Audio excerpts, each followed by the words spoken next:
13 on your side here at LMCU Ballpark. The 1984 Tigers World Series championship team is being honored tonight, and we have the pleasure of being joined by three of those players. We got Lance Parrish, Rozema and Barbaro Garbey.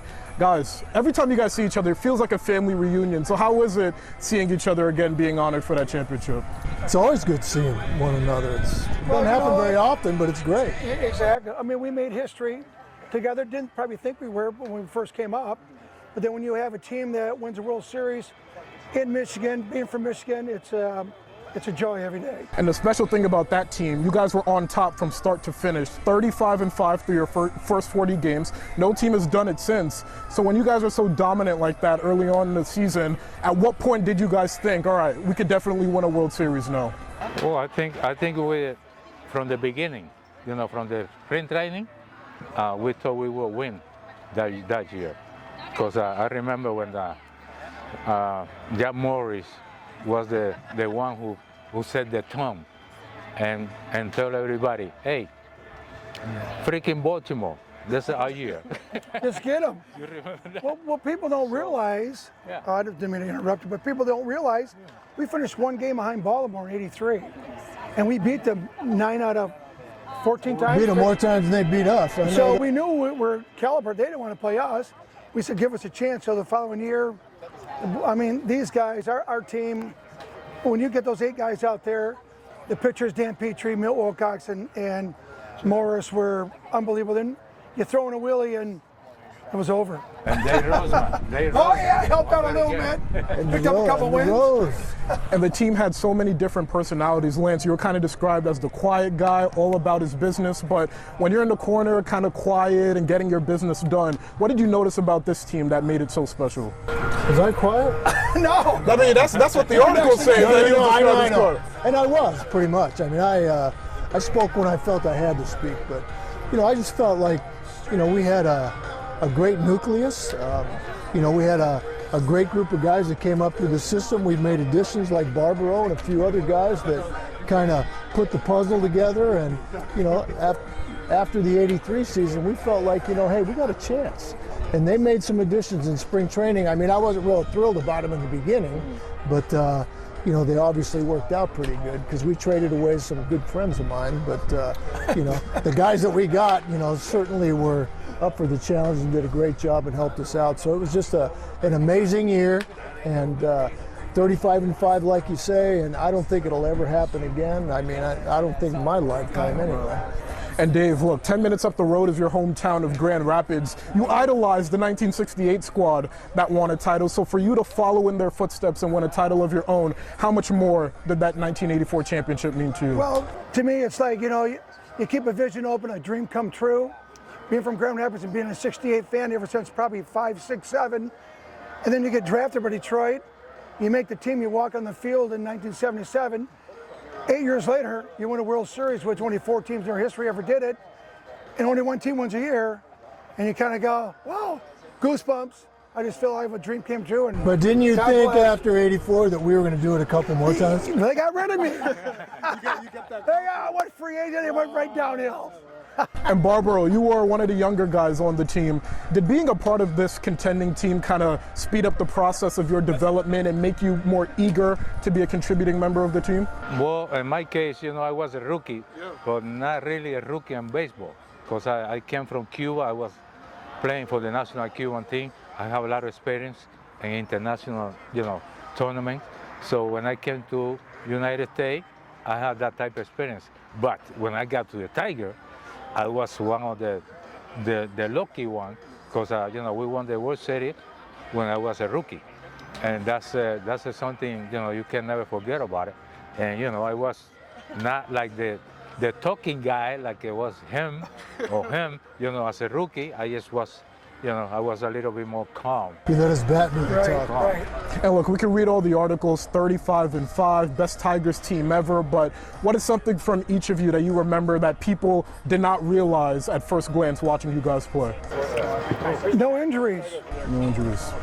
I mean, when you think about it, every team that really, if we lost Lance, Gibby, Tram, Lou, Chet, Jack, Willie. What's the more? That's how good our team was. Everybody was a part of it. And you think you lose one of those guys for a month? Mike Trout, he's always hurt. You lose him for a year, that team's done. But so Sparky put the right guys in, the rest of the guys at certain times, Saturday, Sundays, off day Monday. So when you factor that in, no injuries, all year long, you played 6 months, 7 months out of spring training. He's doing a great job. And look, we're talking about a title. The only injury we had there was like a Cramo. I think he missed like a couple of days. Someone that cut him in the head? Huh? He missed a little while. Yeah, he missed a little while. Bray Cramo came missed in a and little took while over for him, yeah. you know. And we're talking about a title that was literally 40 years ago, but Detroit hasn't won a title since. So as the years go on, does the importance and the magnitude of that championship mean more to you guys? I mean, it's nice to be the last team to do it. I'm sure you would want to see the I think we're all Tigers win looking another. forward to them winning another one. So what do you see from the squad now? Because you have Tarek Skubal, probably going to win the AL Cy Young this year. You have a bunch of young prospects, 2 of which are debuting tonight. What do you see from this team that makes you optimistic from the future? Youth, speed, hopefully the pitching stays in. I like to see a little better defense. And you know what? Stay together as a team. Stay together and camaraderie.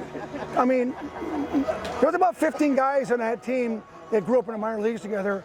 We knew each other from A-ball, then instructional ball, then instructional ball, AA. So you got to know each other pretty well. Wives, families, girlfriends. So you stay together, and so if they keep this mixture together, they got a chance. But I like it because I'm getting to do all these events. They're probably still thanking you guys for 1984. Hey, you guys just keep it down for about, hopefully tomorrow's a good day, bud. Look, 4 decades since that title. I want to hear from each of you. How do you want that team to be remembered in baseball history? Well, I contended for a long, long time that every time they bring up the greatest teams in baseball history, we never seem to get a mention in there. But if you consider the 35-5, which nobody did before, and I don't think anybody will ever do again, we were wire-to-wire champions. We set a franchise record for wins for the Tigers, and we only lost 1 game in the postseason. I thought we were a pretty dang good team. So, from that standpoint, I would hope that everybody would give us a little bit of a nod as to one of the better teams throughout baseball history. Plus, we had some pretty dang good players. Yeah, we sure did. Myself, I would say the camaraderie that we had in our youth, because a lot of times we all began at 18, 19, 20, and now when you're 26, 27, the Tigers kept us the same. There wasn't really a lot of free agents, a lot of arbitration going on. Stay the same. They knew they had the team. They put the pieces together, and that's it. I mean, we're brothers from another mother. Barbaro, how do you want this team to be remembered? The team to be remembered? Yeah. Well, yes, Lance just said it all. In my case, I hear, sometimes they're talking about the '84 Tigers, but not enough. Not enough. Right. That was a team who if you look at it, it was a team who Lance had Freddie Homer, right, Lance? Freddie Homer, I think a 19 RBI, but that was the top one. The top on the statistic. Everybody else contributed.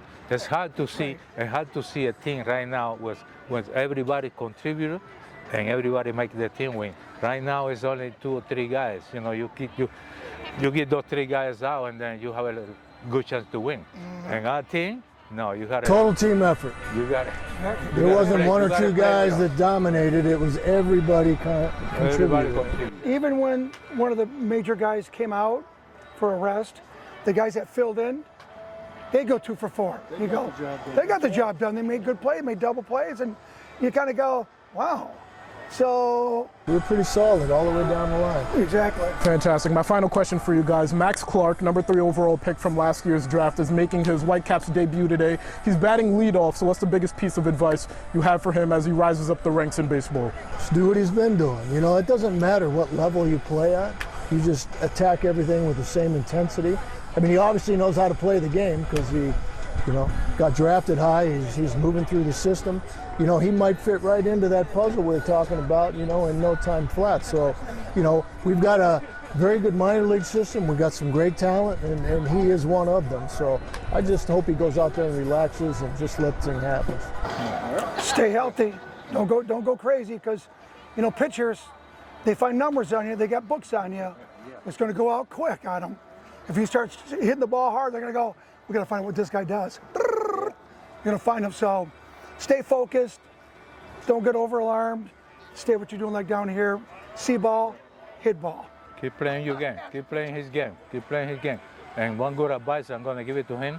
I remember Billy Consolo. The first fastball he see, you give it a swing at it. That's it. So, you know, you get the chill out, get up there, play with confidence, like he been playing, like they said. He been playing with confidence. First fastball you throw me, I'm going to whip it.